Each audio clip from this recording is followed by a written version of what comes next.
بقالنا كتير قوي ما عملناش فيديوهات جديده على القناه هنا، بس اعتقد جه وقتها وهيبقى فيها فيديوهات كتيره تقريبا الفتره الجايه، علشان في اسئله كتير قوي عماله تجيلي. يا دكتوره هتعملي ايه في شنطه الولاده؟ هتجيبي ايه للبيبي؟ ايه الحاجات المهمه، ايه الحاجات اللي مش مهمه؟ عايزه اقول لكم يعني لو انتوا اول مره فانا اول مره، انا كمان لسه ما عنديش خبره، بحاول ان انا بس ادور وابحث واشوف راي دكاتره وناس جربت الولاده قبل كده وخبراء وحاجات كتير كده، فبطبش زيكم بالظبط. فبس انا كسوله جدا الفتره دي، مش قادره اعمل حاجه، فقلت ان انا اعمل معاكم واجهز معاكم شنطه الولاده كده واصور عشان اتشجع، وفي نفس الوقت اقول لكم الحاجات اللي انا عرفت انها المفروض تتعمل بناء عن كلام دكاتره، مثلا بيقول ان في حاجات ملهاش لازمه انك تاخديها، حاجات المفروض ما نعملهاش مع البيبي مثلا، ملهاش لازمه ان احنا ناخدها، حاجات تانية ليها لازمه ان احنا ناخدها. فهوريكم كده الخطه او الليسته اللي انا كتبتها لنفسي، لازم تعملوا كده طول فتره الحمل. كل ما تفتكروا حاجه او تعرفوا معلومه تحطوها كده في لسته ان انت الحاجات دي محتاجاها تجيبيها للبيبي وليكي، وفي نفس الوقت تعملي لسته تانيه الحاجات بقى اللي انت محتاجه تاخديها معاكي في شنطه الولاده. فاحنا النهارده هوريكم كده شنطه الولاده اللي انا هجهزها، دي بتاعتي فعلا اللي هاخدها دلوقتي كده معايا وقت ما يحصل اي حاجه، هي علامه ولاده ان شاء الله. بس ولو حد عنده نصيحه او تعليق على اللي انا هعكه دلوقتي ده وحاجه غلط هعملها، برضو قولوا لي تحت في الكومنتات وشاركوني كده رايكم في الحاجه، وخلونا كده نجرب مع بعض ونشوف ايه اللي هيحصل. بصوا بقى، زي ما قلت لكم انا الموضوع جديده فيه جدا، مش عارفه يعني. عملت كده لسته سريعه من الفيديوهات اللي شفتها. ممكن تلاقوني حطيت حاجات غلط او حاجات انتوا عندكم وجهه نظر احسن فيها، فقولوا لي رايكم في الكومنتات لو انتوا عندكم اي تعليق على الحاجات اللي انا محضراها. من ضمن الخناقات برضه او ان انا مش عارفه الشنطه دي، لان انا قلت هاخد شنطه سفر معايا احسن، الم فيها كل الحاجه على اساس ان حتى اللبس الشتوي تقيل سواء ليا او البيبي فهياخد مساحه. ماما وجوزي شايفين ان هي لا كبيره قوي ملهاش لازمه، بس انا قلت دي احسن علشان الم فيها كل حاجتي ومحتاجش ان انا انسى حاجه او اقعد استخدم كذا شنطه لو شنطه مثلا صغيره ما كفتش. فهجرب اشوف لو هي تمام، حسيت ان الحاجات فعلا صغيره عليها لا هبدلها بشنطه تانية. خليني اقول لكم اول حاجه هنبدا بيها وهي حاجه البيبي. دي لستة الحاجات اللي انا ممكن حتى اكتبها لكم، هحط لكم صورتها عشان لو حد عايز ياخدها سكرين شوت. فدي لستة الحاجات اللي انا كتبتها ورا فيديوهات كتير. نبدا اول حاجه ايه؟ طبعا الحفاضات. بصوا انا جبت ده على اساس ناس كتير قالت لي اول هو يمكن يعتبر احسن نوع في الاول اللي هو المولفكس حديث الولاده، فقلت اوكي ماشي نجربه كده في البدايه. طبعا مش هاخد الباكيته كلها علشان ما نبقاش يعني بنستهبل ونعبي الشنطه، مش هنحتاج مثلا اكتر من 4 5 نحطهم. هنحط اول حاجه البامبرز، تاني حاجه اللبس بتاع البيبي. ايه اللبس بتاع البيبي اللي هناخده؟ انا ان شاء الله هولد خلال الشهر ده بنسبه كبيره، فالمفروض ان انا الجو هيكون ساقع شويه على البيبي، فمحتاج ان انا اخد هدوم داخليه. مثلا لو انت في العادي هتحطي مثلا فانيلا داخليه خلاص، بس انا عشان الجو ممكن يبقى ساقع شويه احنا ناخد طقمين لكل حاجه احتياطي. فمثلا هاخد 2 فانيلا داخليه، انا جايبه من دول اللي هم فاني باني ده، ناس كتير لقيتها بتشكر فيهم، دول كده فانيلتين بنص.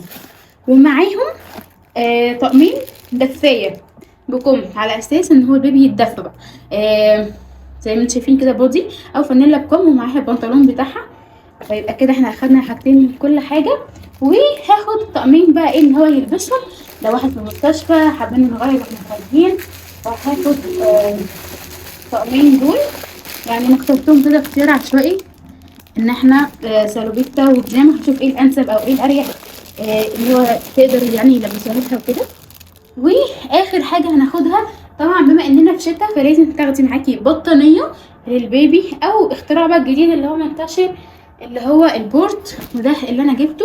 ده جبته من جونيور، كان تقريبا ب240 اعتقد. بصوا بقى البورت ده يعني زي البطانيه كده بس متقسمه، فبدل ما انتي ما تقعدي بقى تلفي البطانيه وتحتاري تشيليها ازاي او مش عارفه تلفيها، فكده بيكون احسن. استبروا كده، احاول اكبر لكم الصوره. بصوا ده كده شكله، بيبقى فيه مكان للرجل وفيه هنا زعبوط كده الروز ده. فده كان بالنسبه لي حسيته حلو قوي عشان انا في البدايه ممكن ما اعرفش الف كويس بقى جو البطانيه والحاجات دي، فلقيت ان ده اختراع حلو وبيلم البيبي كده لاي حد هيشيله وبيدفي وبيبطل. وبرده عشان لو البيبي وزنه صغير او حاجه ما يقعدش يلق منك. انت يعني بتقفليها كده ايه على مقاس البيبي. فدي كانت بديل البطانيه. لو انت مش حباها عايزه تجيبي بطانيه، عايزه تجيبي اي حاجه تقيله، هي دي الهدف منها، ان احنا نلف فيها عشان مبقاش سقعين واحنا خارجين برضو من المستشفى. هنحط فيها بعد بقى اللبس اللي هو بيكون لابسه. دي كده بالنسبه لللبس. ايه تاني ممكن نحتاجه للبيبي؟ الحلق الطبي، بما انها ان شاء الله يعني بنوته، فقالوا لي اخد الحلقه معايا احتياطي علشان يخرموا لها ودنها بالمره، فجبت ده من الصيدليه. بصوا انا مش عارفه في انواعهم قوي، كنت عايزه حاجه ما تعملش التهاب لودنها وتكون حاجه نظيفه يعني. فواحده صاحبتي رشحت لي النوع ده برضو، والصيدلي اللي كان موجود في الصيدليه لو يعني رشح لي الموضوع ده اسمه كافلون. ده كان ب55 جنيه، لسه شاريه امبارح. في صيدليه بيبيعوا اغلى من كده واحده صاحبتي جبت اغلى من كده، بس هو ده انا جبته بالسعر ده. وفي بقى حاجه اخيره عايزه اقول لكم عليها. انا هحط ده كده في الجيب ده علشان ما يضيعش مننا ونبقى نقفله. الناس اللي بتاخد بقى شاور جل وكريمات للحفاضه ولوشن و اتفرجت على فيديوهات كتير لدكاتره. شفت منظمات المسؤوله بقى عن صحه الاطفال والNHS والchildren سنتر، كلهم بيوصوا ان اول 24 ساعه ما نحطش حاجه على جسم البيبي. بتبقى جلده رقيق قوي قوي قوي، مش مستاهله ان انا اعمل عليه اي حاجه، يا دوبك بس يستحمى بميه. مش حتى ان هو يستحمى، يعني سبونشه كده. وهم في المستشفى اكيد ينضفوه بس يشيلوا لو في دم عليه او حاجه. حتى بيوصوا ان هم ياخروا العمليه دي على الاقل ساعتين 3، يعني ما نحموش اول ما ينزل، علشان الطبقه اللي عليه دي الفيرنكس بتكون مفيده ليه وبتحميه. فما نحموش اول ما ينزل. فحتى لو حميناه ما نستخدمش منتجات. شفت فيديوهات كتيره الامهات بيحطوا حاجات كتيره قوي هنستخدمها ماشي بس قدام شويه، لكن في الاول كده مش محتاجين اكتر من ميه. احتياطي اخدت معايا شامبو اطفال عشان ما يستخدموش حاجه من نفسهم لو اضطرينا.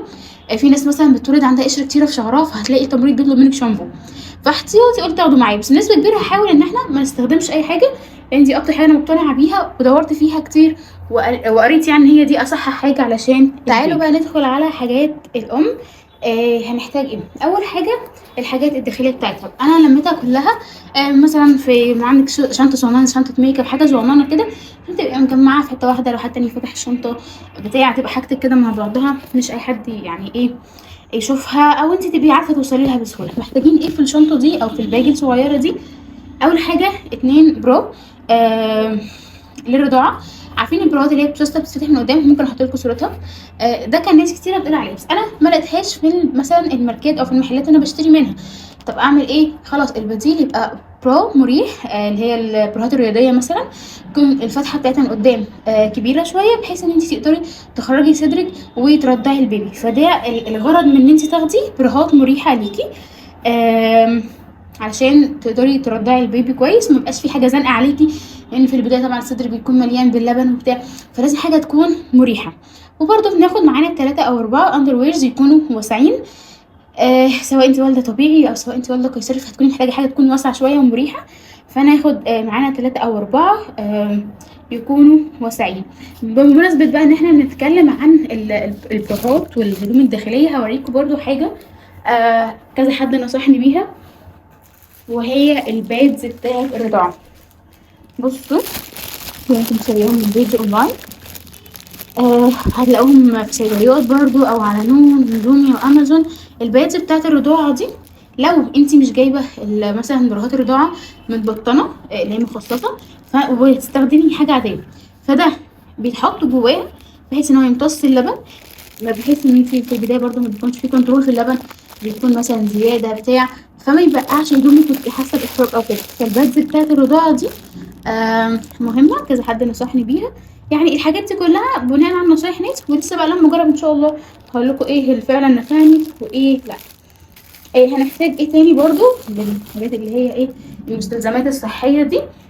طبعا الدراي بوست او الفورك الصحيه الكبيره شويه. ده اكتر نوع يعني ناس بتشتريه، فانا جبته علشان طبعا النزيف او الدم اللي بيكون بعد الولاده، خصوصا لو انت والده قيصري. يعني بناء عن كلام الناس ان انت ممكن تكتفي بالبادز العاديه بتاعه البريود، لكن طبعا لو طبيعي بيكون الدنيا تقيله شويه، الدم اكتر شويه، فبنحتاج اللي هي حاجه حجمها كبير زي الدراي بوست. في انواع تانية ريلاكس، في انواع تانية كتير في الصيدليه، بس يعني اللي لقيت ناس كتيره بتقول عليها وكانت قدامي فاشتريتها. هاخد الباكت كله احتياطي بصراحه، مش عارفه هنحتاج قد ايه. طيب هنحتاج ايه كمان؟ هنحتاج نخش مثلا على اللبس. دلوقتي كذا حد قال ان احنا دلوقتي في شتاء، بعدين برضو هتحتاجي تتمشي سواء قبل الولاده لو انت طبيعي، بعد الولاده في الحالتين القيصري لازم تتمشي وتحركي نفسك بعد الولاده. فلو انت مثلا لابسه لبس العمليات او لبس المستشفى مع البنج كمان بيخليكي سقعانه اكتر من الطبيعي واحنا اصلا في شتاء. فكذا حد قال ان احنا ناخد معانا روب طويل كده يدفينا نلبسه فوق اللبس اللي احنا هنكون لابسين في المستشفى واحنا بنتحرك او حاجه. فالروب ده مهم على فكره بقى، يعني هي يا دوبك شنطه السفر مكفيه، كنا عايزين ننقل شنطه اصغر من كده معرفش ازاي. فالمهم ده كده خدت معايا اهو، ده روب طويل علشان البسه لو احتجت في اي وقت قبل او بعد سقعت بتاع نستخدمه. ايه تاني هنحتاجه؟ نحتاج بيجامه، او في ناس بترتاح في اللي هي الجلابيات علشان تكون يعني ايه مريحه معاك، بس انا ما بحبهمش بصراحه. فجبت بيجامه، بس طبعا البيجامه اللي هتجيبيها هتلبسيها بعد الولاده مهم قوي تكون سهله معاكي في الرضاعه، يعني لازم يكون فيها يا اما سوسته، وطبعا يكون البنطلون بتاعها الاستك بتاعه عالي، عشان لو انت هتولدي قيصري حتى لو انت عامله حسابك على طبيعي الله اعلم الظروف فيها ايه او الدنيا فيها ايه، فبناخد البنطلون بتاع البيجامه يكون مريح وكويس، وتكون بقى البيجامه من فوق حاجه من الاثنين. يا اما انتوا عارفين في بيجات كتير دلوقتي بتقدر تبيع بيجامات للرضاعه وكده، عاملين ازاي اهو زي ما انتم شايفين، دي كده فاتحه من عند الصدر علشان تقدري ترضعي بسهوله، او بيجامه عاديه خالص من اللي عندك من غير ما تشتري، بس تكون بسوسته من قدام او بزراير علشان تقدري تفكيها وتقدري ترضعي البيبي بكل سهوله. فاحنا كده خدنا معانا في اللبس، خدنا الروب، خدنا كمان البيجامه. في حاجه مهمه اللي هو بقى اللبس اللي انت هتخرجي بيه، برضو يفضل ان هو يكون حاجه مريحه ومفتوحه من قدام لو مسافتك طويله، لو احتاجتي ترضعي في النص، لو بعد ما لبستي البيبي عيط وعايزه ترضع فيكون حاجه مفتوحه من قدام. انا لسه مستقرتش هاخد ايه معايا لللبس ده، فعشان كده لسه محطوطهوش. في حد برضو نصحني عشان ما ناخدش كتير، وزي ما انتوا شفتوا اساسا يا دوبك الشنطه اتملت، فممكن ان احنا بدل ما يعني ناخد معانا هدوم نفس الهدوم اللي انا رايحه بيها اقلعها على طول مثلا، وهلبس اي حاجه هلبسها في المستشفى او لبس المستشفى او الروب او الحاجات دي، واحنا مروحين نبقى نلبسها. ما تنسوش تاخدوا معاكم بندانه وطرحه حسب برضو البيجامه او حسب اللبس اللي انتوا هتلبسوه وقتها، علشان لو جالكوا ضيوف، لو انتوا بتولدوا في مستشفى مش فيها ستاف نسائي هتحتاجوها. هنحتاج ايه تاني؟ هنحتاج طبعا شرابين على الاقل علشان هنبقى سقعانين لو انت هتولدي حاليا يعني في الفتره دي.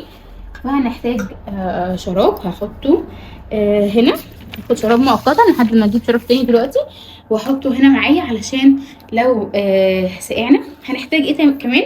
هنحتاج مرطب شفايف علشان البنج، عشان المجهود اللي هتعمليه الشفايف بتنشف جدا. في ناس انا زي حالتي ما بستحملش، ممكن استحمل اي حاجه مثلا موجوعه متبهدله والده ولا مثلا ايه شفايفي وجعاني بتضايقني، فاحنا هاخد معايا مرطب شفايف، وبرده يعني ناخد مشط علشان الحاله الصحيه او البهدله اللي انت بتطلعي فيها من بعد العمليات. لو حد جاي لك لو عايزه تسرحي شعرك بتاع يبقى شكلنا يعني ما يبقاش متبهدل كده، بحيث لما نخلص ناخد الشاور الجميل بتاعنا ونسرح شعرنا.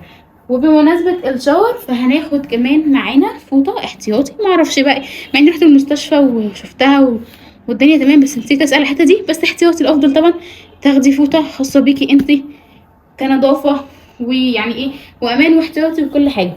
هناخد ايه برضو تاني؟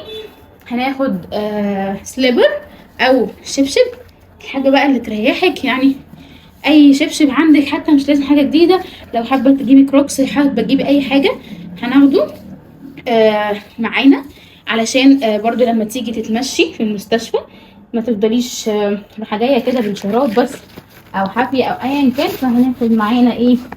الشبشب. نحطه في الشنطه احسن زي ما كان عشان يبقى منفصل كده لوحده. وده كده الشبشب اللي هنتمشى بيه ان شاء الله في المستشفى. هنحتاج حاجة كمان برضو نسيت اوريها لكم مع حاجة البيبي، وهي ساتر الرضاعة، علشان لو انت هيجيلك ضيوف في المستشفى، لو في تمريض، لو بتاع انت محرجة انك ترضعي قدامهم، فهنحتاج ان احنا ناخد معانا ساتر الرضاعة. هسيب لكم صورته هو مفروض، او ممكن افتحه لكم دلوقتي عادي برضو علشان تبقوا شايفين شكله. انا اشتريته من نفس البيج بتاعت اللي انا جبت من عندها النيرسينج بيدز او البيدز بتاعت الرضاعة. ده كده بيتلم فيه، وده شكله وهو مفتوح. بصوا كده انت بتلبسيه كده في رقبتك، ممكن ابقى احط لكم صوره ملبوسه تمام، وبينزل عليكي علشان يبقى مداريكي، وبتقدري ان انت ترضعي في اي حته. ده مهم اصلا في العموم، مش في المستشفى بس، يعني بعد كده ده اما بخرج مع اي حد من اصحابي رقم واحد معاهم بيبقى ساتر الرضاعه. ما ينفعش انت في اي حته عشان تقدري ترضعي بحريه. فاضل كام حاجه بقى مش هحطهم دلوقتي، هحطهم في الاخر او اجهزهم يعني في الاخر، علشان انا محتاجاهم دلوقتي. زي مثلا الكوره بتاعه الولاده دي بتاعه التمرين، انا بستخدمها دلوقتي، ف هي منفوخه، فهاخد معايا البتاع بتاعها، المنفخ بتاعها، عشان ما انساهوش. هحطه دلوقتي في الشنطه، ووقت الولاده ربنا ييسر فيها او قبلها على طول، اول ما يعني احس كده باي حاجه هفضيها واخدها معايا واحطها في الشنطه علشان اقدر استخدمها هناك. علشان برضو بناء على كلام الدكاتره وناس كتير مجربين ان هي بتقعدي عليها او بتعملي تمرين عليها، ده كله بيخفف معاكي الاوضاع بتاعتها، بتخفف معاكي شويه من الالم بتاع الطلق. ايه تاني هاخده معايا؟ طبعا ما تنسيش تاخدي معاكي شاحن تليفون، اكيد هتحتاجيه لاي سبب. والاوراق بقى، يعني انا هخلص بقى واعمل الاوراق. اول حاجه البطايق بتاعتك انت وجوزك، وقسيمه الجواز، وورقه فيها خطه الولاده او كل الحاجات اللي انت عايزاها تعمليها او عايزاهم ما يعملوهاش. بمعنى ايه؟ بمعنى وقت الولاده ممكن تكوني انت خلاص بقى مش فايقه تقولي لحد يعمل حاجه ما يعملهاش، جوزك برضو او مامتك او اللي معاكي مخضوض عليكي فمش قادر يقول له تمريض. فمثلا من الحاجات اللي انا عملتها في خط الولاده انه ما يدوش للبيبي في الاول ببرونه ولا رضع صناعي ولا اعشاب، ان البيبي اول ساعه لازم يبقى في حضني، علشان ده بينظم مثلا درجه حراره جسمه، علشان نحاول ان احنا نرضعه طبيعي. ان البيبي يفضل معاكي لو مفيش اي داعي ان هو يبقى بعيد عنك. حاجات كتيره قوي ممكن نبقى نتكلم عنها في فيديو لوحده. ممارسات كده صحيه لازم تعمل في الاول، ولازم تعمل في المستشفى، فعلشان محدش يعمل حاجه غصب عنك او حاجه انت مش عايزاها، لازم تكوني كاتبه ده كله في ورقه بتسلميها للتمريض وانت داخله. بس اتمنى تكون الفيديو عجبكم او استفدتم منه. زي ما قلت لكم انا لسه يا دوبك بجرب معاكم. لو حد عنده اي تعليق على الحاجات اللي انا حطيتها يقول لي، حد عنده اي حاجه هتفيدني برضو يا ريت يقول لي. وبس دعواتكم وربنا يقوم كل حامل بالسلامه يا رب، وربنا يرزق كل مشتاق للذريه الصالحه. اشوفكم على خير الفيديو الجاي ان شاء الله.